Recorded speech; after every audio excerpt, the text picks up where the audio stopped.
doing sort of web design and stuff in the past, but being amongst you guys is really interesting, and just watching some of the presentations, listening to some of the presentations thus far is fascinating. So I work for MAKEMEAVIDEOCV. I wear a few other sort of hats as well, but today that's the hat I'm sort of wearing.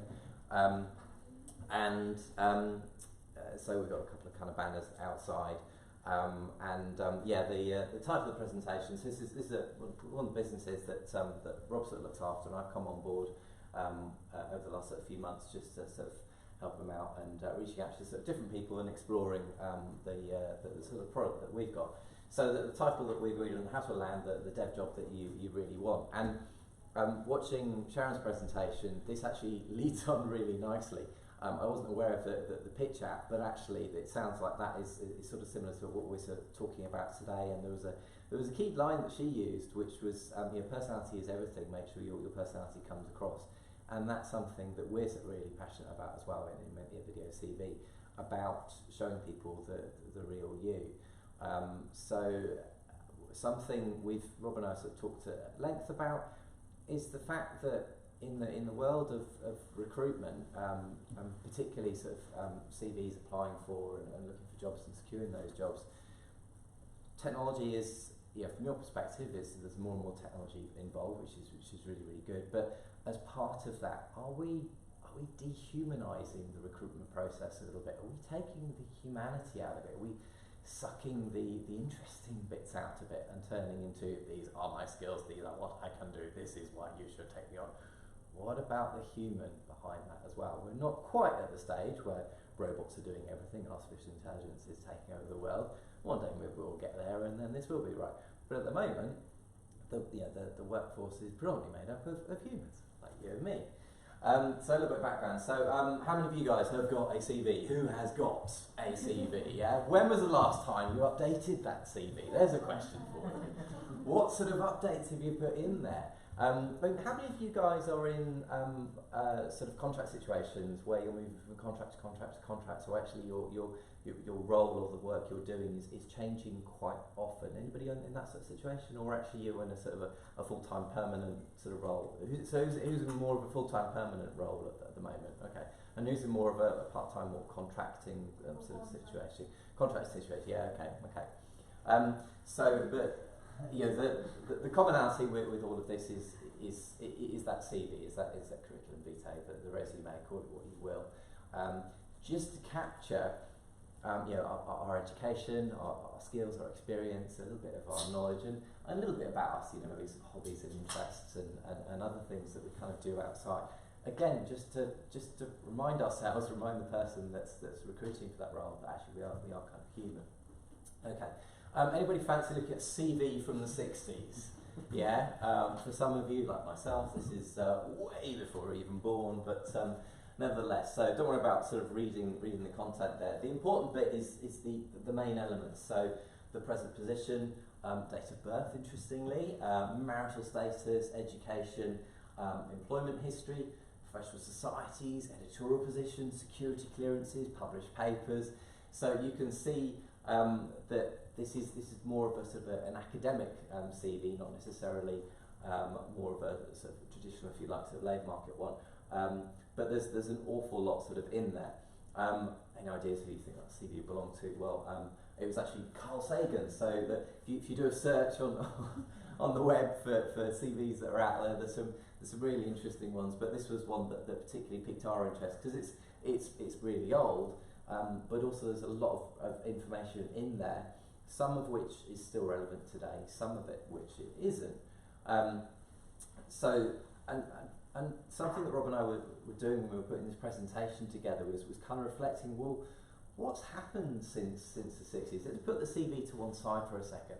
Let's think about the world of technology and innovation and the sort of things that have actually come to the fore since the 1960s. So the personal computer, the two in this case. Microsoft Word, this is a particular favourite of mine. This was the first version of Word that I used. Word 6, I can actually remember using it. I remember when icons looked like this and the desktop looked very different to the graphical user interface it looks like today.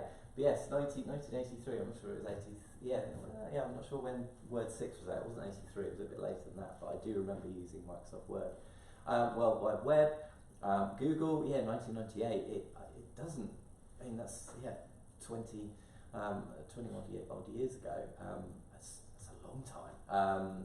And then Facebook, or the Facebook, as of course it was first sort of called, and then YouTube, cloud computing, the first iPhone, and then this year we've seen the introduction of 5G network, for example, as well. So an awful lot has happened since the 1960s. So we can return to the CV itself, have a look at the CV today. So this is kind of a rough template, and this is a typical CV, not an academic one, but the typical one. So career summary, employment history, responsibilities, achievements, projects, education, references, no date of birth, no marital status, no ethnicity. And this is kind of the UK one as well. Some of you maybe from European mainland, where so for example, I know Germany, you can actually put your photograph in. In fact, it's expected that you put your photograph in. I think there are some other countries around the world where the photograph is sort of accepted as well. In the UK, that's something we don't tend to like doing. But you compare the CV of today to the CV back in the 60s, and they're actually quite similar. I mean, essentially, it is still a two-sided piece of paper for a start, and in terms of the main elements, they are pretty similar. So you kind of got a question, well, why is the CV not actually changed? I mean, does it just kind of works, doesn't it? I mean, we've all got CVs, we've all managed to secure jobs. Was it because of the CV, or were there other things that need to be kind of thinking about? We actually did some market research and filmed some recruiters. We went out there and spoke to some recruiters and sort of got chatting to them. What's going on in the world of recruitment? Thinking about the CV. Is it still suitable, or are there tweaks we could sort of make to it? So this is a lady who at the time worked for Facebook, and she's got some really interesting insights, so I thought I'd share them with you today.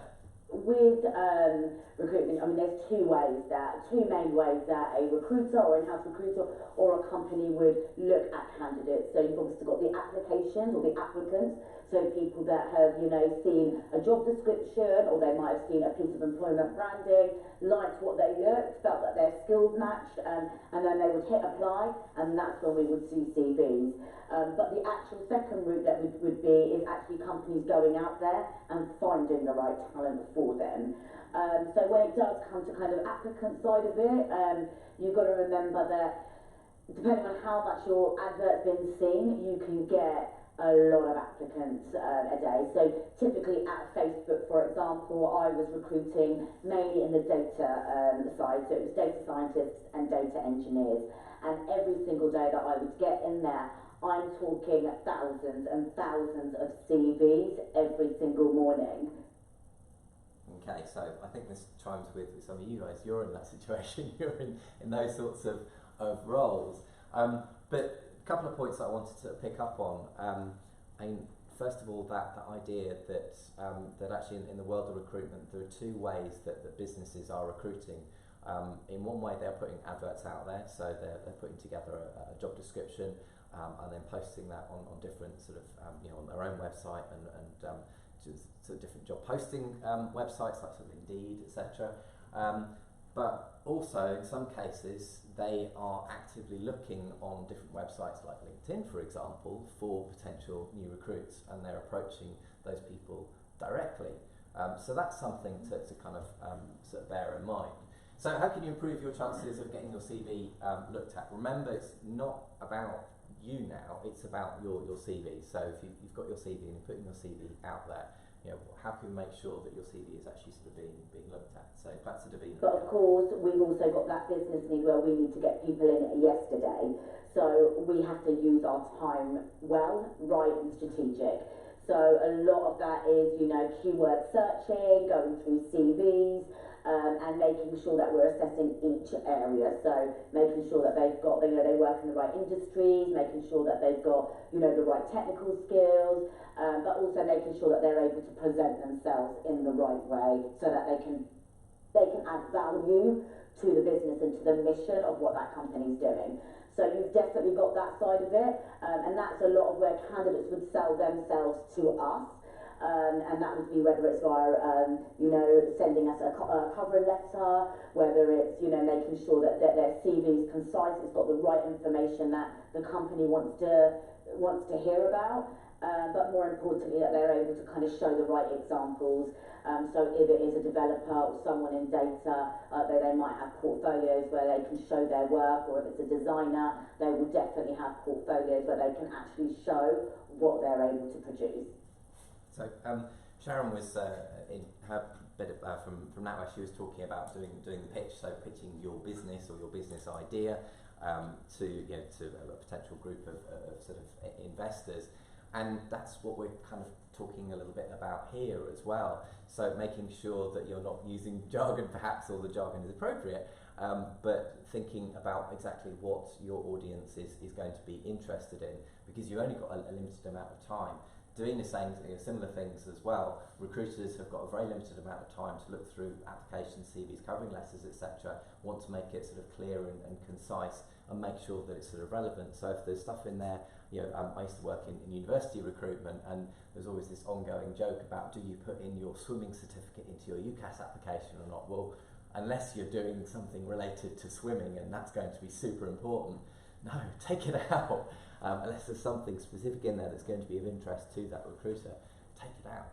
And just thinking about my CV, and I've kind of looked at it over the last few years, and I've got kind of a master CV which has got everything in there, but I'm very careful to, when I'm applying for a job, to think about, well, what is actually relevant, keep that in there. If there's something that's not relevant at all, so for example, I used to do DJing, well, unless I'm working for a music business or something like that, DJing probably isn't of interest, take it out. So she also spoke about the key words, so I've mentioned sort of jargon, but there might be other sort of keywords you might want to think of, and have a look through that job description, information about that particular job, and make sure the keywords are in there. You can evidence those sorts of things. Tailoring your CV to align with the role, demonstrating your ability to add value to the business. What makes you as a person sort of stand out? And this might not be a full-time role, this might be a contract, this might be a promotion or something, but nevertheless, just thinking about what you as a person you can bring to that particular role, to that business, compared to other candidates. Examples of your work portfolio and achievements. But again, just being careful not to distract too much from the actual sort of CV or application itself. So hopefully you guys, when you've been applying for roles, you are tailoring your CV rather than just being a standard CV and just sending out to everything. You are sort of making subtle little changes. If you're not, you certainly should be. And what's interesting is, as well as thinking about yourselves and applying for different sorts of roles and tailoring your approach to different sorts of roles, actually recruiters are doing the same thing as well. So back to David. Then the other side of it, you've got us as recruiters, that we will go out and actually approach candidates ourselves. I'm recruiting everything from customer service, marketing, all the way to product and tech and sales as well. So as you can imagine, it is very much a different approach to each role. So if you look at kind of customer service, for example, the key attributes for that particular role would be excellent communication skills, verbal and written skills. It's going to be key problem solving, empathy, and being able to build rapport. Now that can be quite difficult for a candidate to be able to kind of express that via a CV or even via a covering letter.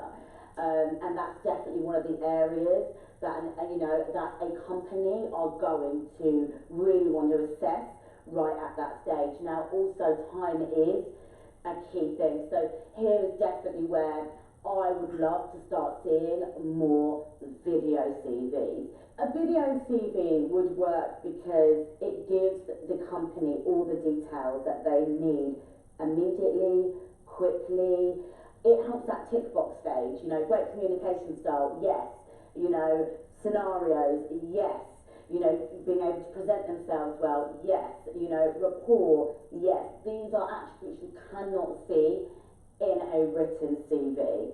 So that is why, yeah, if I could see more video CV, it will help my screening process so much easier. It will mean when I do my first interview, I will know that I can rein in on certain key areas, e.g. competency side of things. I can ask more scenario questions because I know that they will be able to build that rapport. I can actually just test it in a more professional environment. Okay, so a little bit about us. I mean, what we're sort of striving to be is the world's largest HR platform of video CVs, and essentially what we're talking about with a video CV is three elements. So, we're all familiar with this. We've all got our Word documents and PDFs at home. We might even have, sort of classic sort of headshot photographs, certainly on our LinkedIn profiles.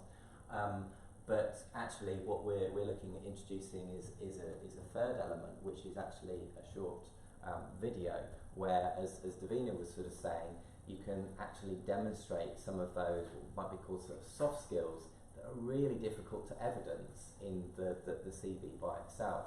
So communication, empathy, presentation, even just the way you sort of present yourself. Those sorts of things you can come across in a CV, in a video CV, and then so this would be all put together into a video package that obviously can sit online, and then you've got a unique URL which you can then put on your LinkedIn profile, you can put on Facebook, you can put on your email signature, etc.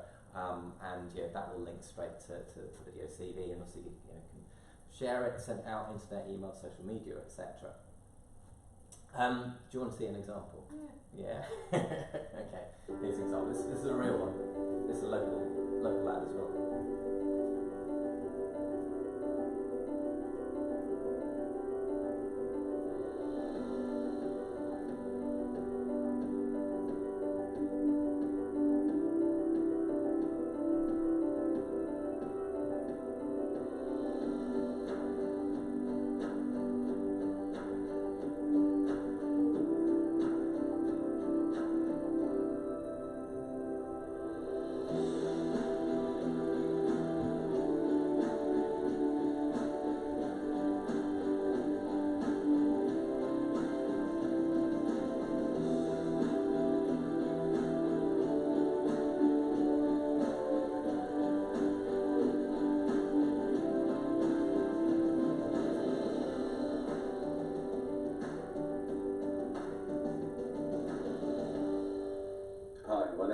James, and I am a digital marketing strategist with a specialism in content creation, analytics and optimization. I have 15 years experience, most recently as the group marketing manager for Europe's largest Toyota and Lexus retailer. Prior to that, I worked in e-commerce as well as media relations. My primary skill set is the ability to rapidly understand any business needs, establish the key internal and external relationships to deliver value and transformative change for any business. I hold a master's degree from the University of Warwick in Creative and Media Enterprises, as well as a bachelor's degree in Digital Arts and Music Technology. Thank you for considering my application, and I look forward to speaking to you and exploring more of my skill set and how it fits your business. Bye for now.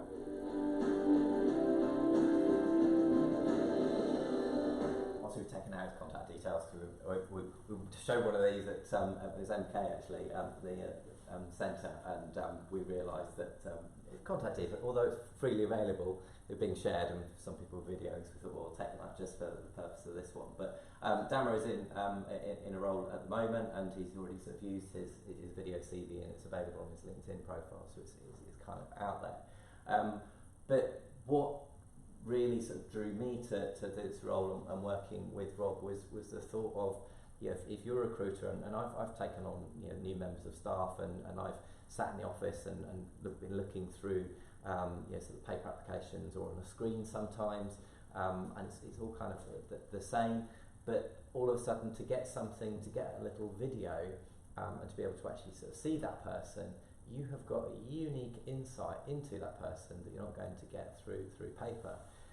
Since I started this presentation, all of you have started making impressions and got to know me just by seeing me present. It's absolutely human. Some of you might even have roles and be thinking, oh, Jamie would be quite good at this role. It's perfectly natural. You don't get that with just an ordinary CV. This is a way to really make an impression on that recruiter. And what's fascinating about video CV is it's actually been around for 30 odd years. We just haven't really realised it. If you think about those sort of aspiring actors and actresses applying for roles in TV and theatre and film, they've been putting together show reels. They've been getting out their VHS camcorders back in the 80s and filming themselves doing sort of pretending to do different roles and things, and then submitting those to potential sort of agents and producers, etc. And what has sort of struck us with this, the reason we're sort of getting involved in this, is it's working really well in the creative arts, creative industries, but actually there's no reason now why, with video content being a lot more compelling, more available, and with things like with the internet being a lot more freely available, being able to stream content on your phones almost wherever you are, actually the idea of video CV can break into as many industries as you like. There are some perhaps some vocations, some jobs where perhaps it might not work just yet, but it could certainly work in the future. There are some other examples on our sort of website as well, and your CV is actually sort of embedded into the video as well, so you can actually sort of click on it, it will take you through to the CV. So we're not taking away the CV, we're not replacing the CV. The CV is still sort of there. The video is just an additional aspect just to make your application sort of stick out. And obviously, it can be shared across loads of different sort of social media platforms. We know recruiters are going to love watching them. We've had a few sort of questions in the past about, well, for some of the big companies, it's very sort of tied down. The application process is very tied down. You can only sort of upload a Word document or a PDF or even sort of typing it in. How are we going to get the video? You can't upload a video into there. But what you can do is on that opening line in your CV, kind of that opening statement, you can sort of say, if you're interested in my skills, my experience, my knowledge, have a read of my CV. If you'd like to see the real me, click here. And then obviously that's just a hyperlink through to your video CV. And that gets it in. And I've spoken to recruiters and I've said, if you get something like that, would you click on the link? And the response is, of course I would. You're human. Of course you've piqued my interest. Nobody else has done that, so yeah, I'm gonna click on that as long as there's nothing untoward behind it. I'm going to skip over it, Davina. Sorry, but there's just a few examples. So as one of the recruiters I know at PepsiCo, based down in Reading, so spoke to her a few weeks ago. We're PepsiCo very open to new technologies, so we welcome receiving video CVs as part of an application. Just to be clear, we're not talking about video CVs replacing. This is not something that's going to take over the world and everyone's going to have to submit video CVs. CVs are not going to go away, but a video CV will make your application stand out compared to everyone else's. Stanton House, big graduate recruiter, candidates spent the time to put together a video CV, be more than happy to do likewise and watch their video as part of their application.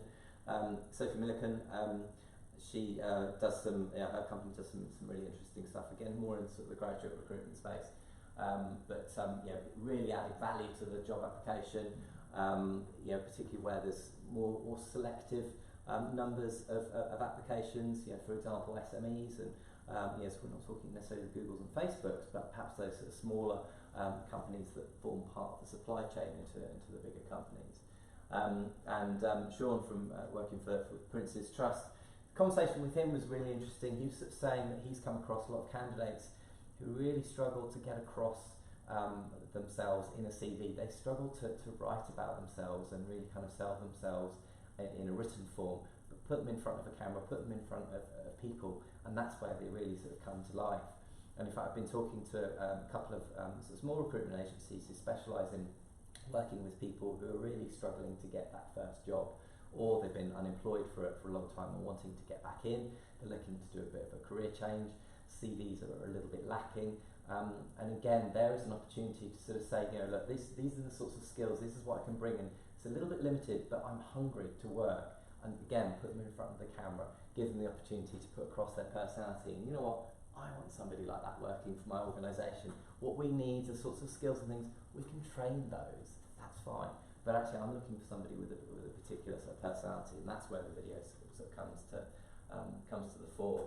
So yeah, essentially we're talking about, do we just go with the lowly CV or the video CV? If you're interested, and I'm going to do exactly the opposite of what Sharon said, have a look at the website. Go to the website. But it is kind of about that. But Rob and I, we're around for the day, so feel free to come and have a chat with us.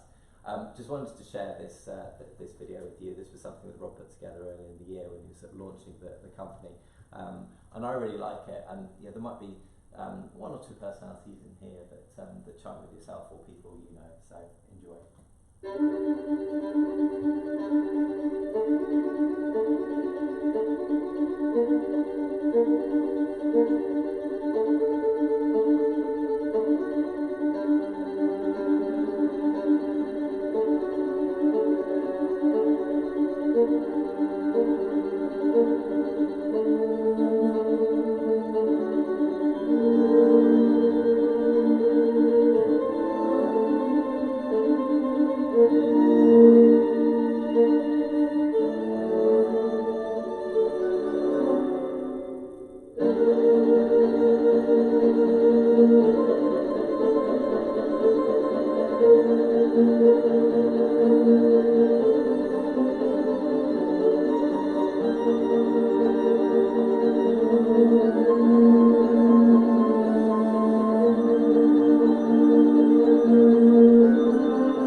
That's me. It's kind of, I think, just before lunch as well. So just cracking just before lunch. So, any sort of questions? Any thoughts? Any ideas? Has anybody come across these? Yeah, go for it.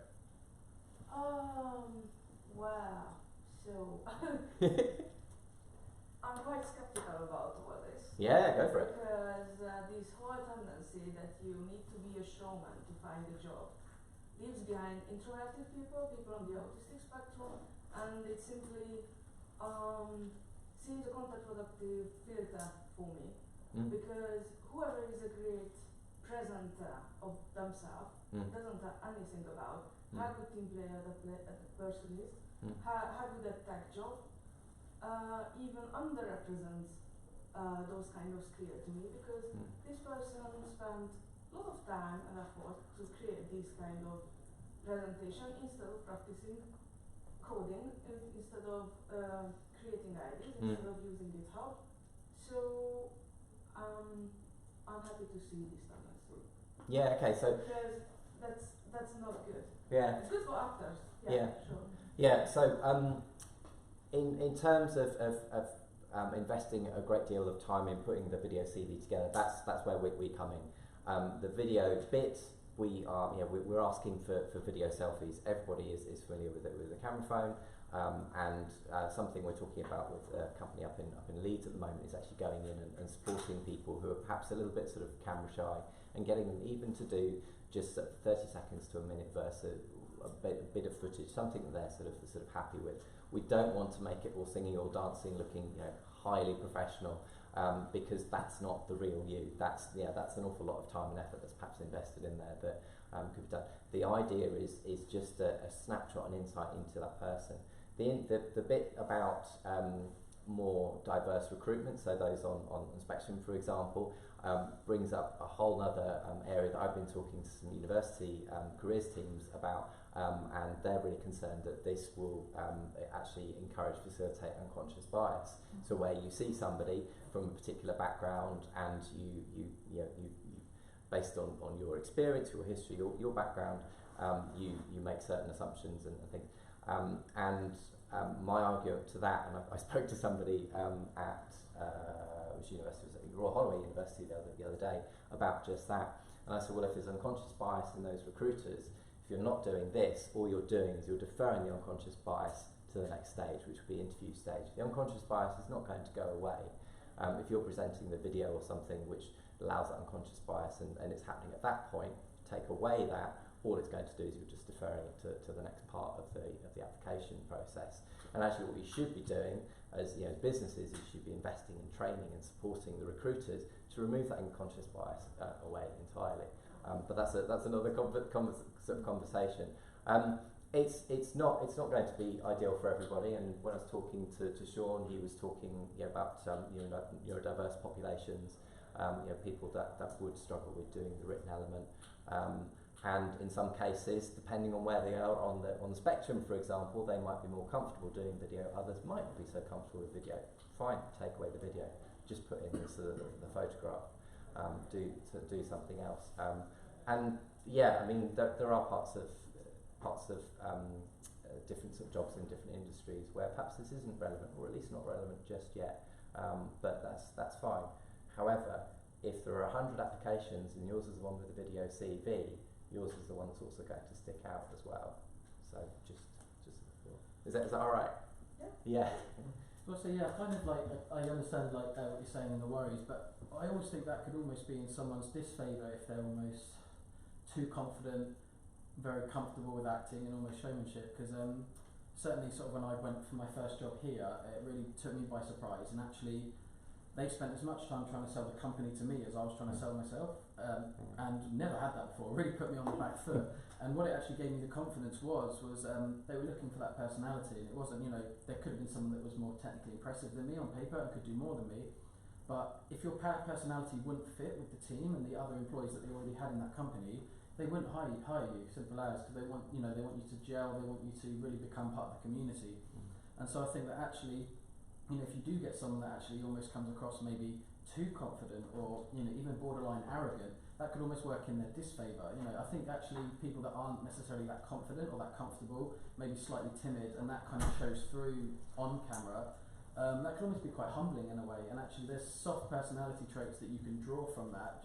Someone may not be the most confident person, but you can get that personality and be very personable across and say actually they would fit in perfect, with the team. Just being able to see you almost as if it was like an interview, but without the two-way conversation, I guess. But I do also agree with you. I can understand the worry and how it looks like it could. It's very favourable more towards people that are very more confident and really comfortable with being in front of a camera.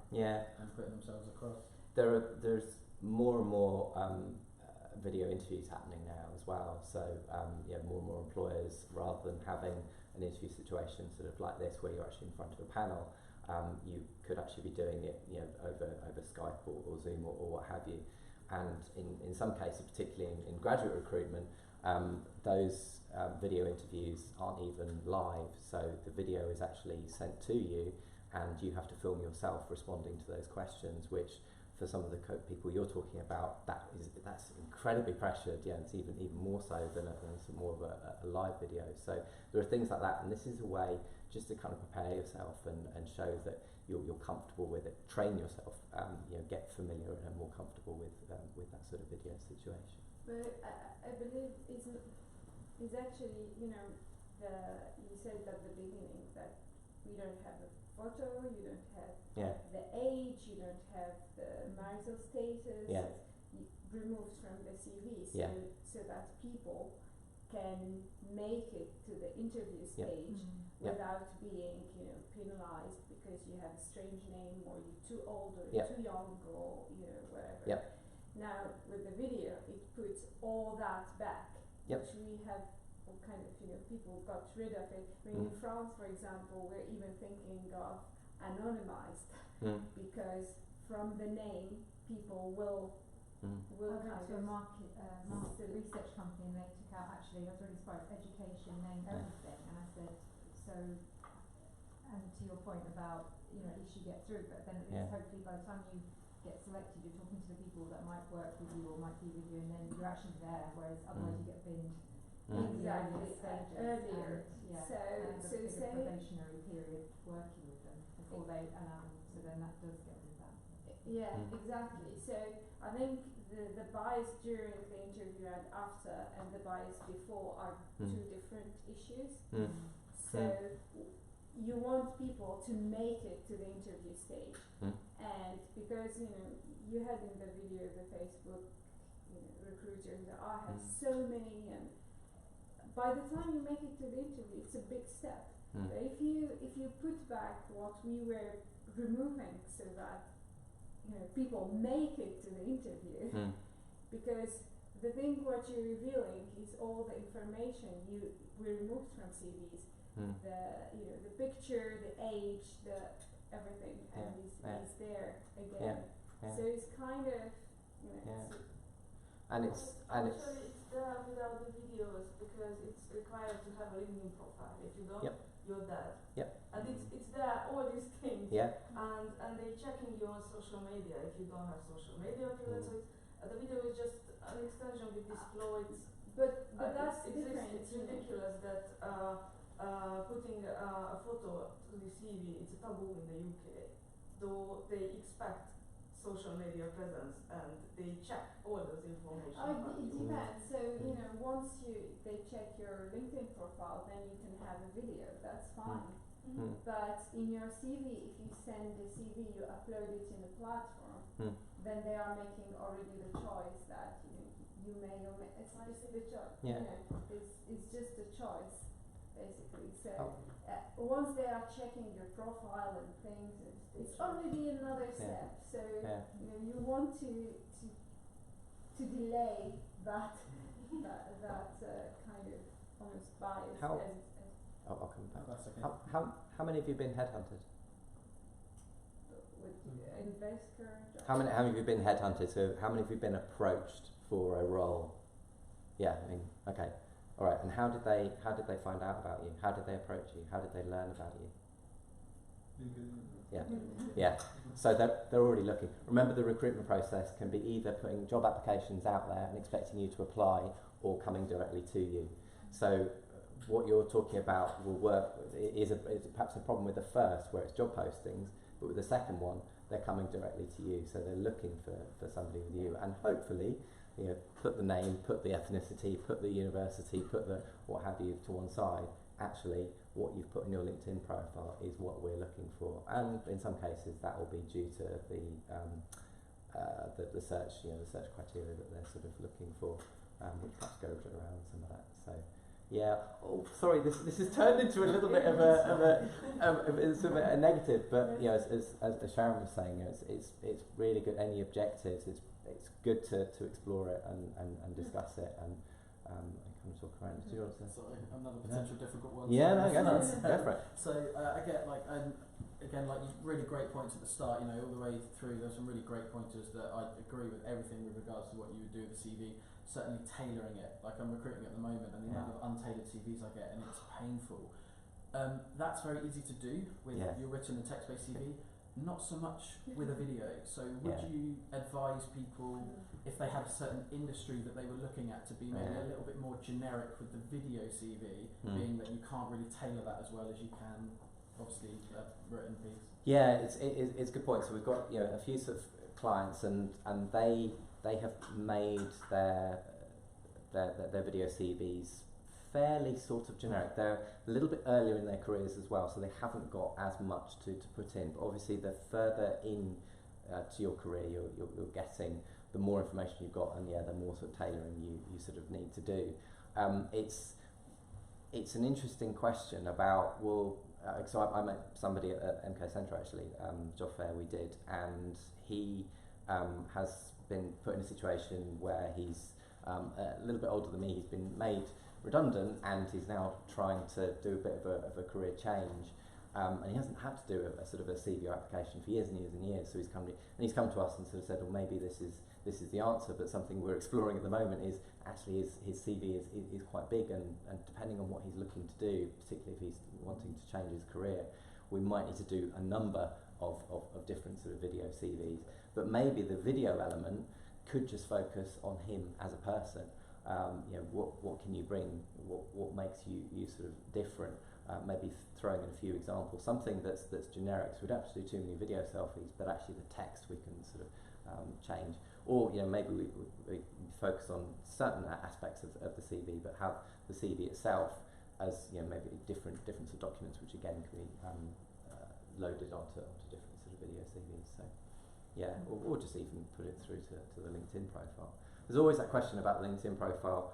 Do you tailor your LinkedIn profile as well for different jobs? I mean, I've gone to situations where I've been applying for different jobs and I've thought, well, they're all slightly different. Do I need to tailor my LinkedIn profile for each of them because they're going to have a look at it? And I've decided, well, actually, just put everything on there, and then they can pick and choose the bits that they want. So I'm just quite conscious that food's just out. Yeah. I don't know how long gone. I can certainly bring the pizza in. Are you guys finished? Yeah, I think so. I mean, I'm around. Rob's around, so come and have a chat. Love to talk to you guys. Thank you very much for your attention. Cheers, guys.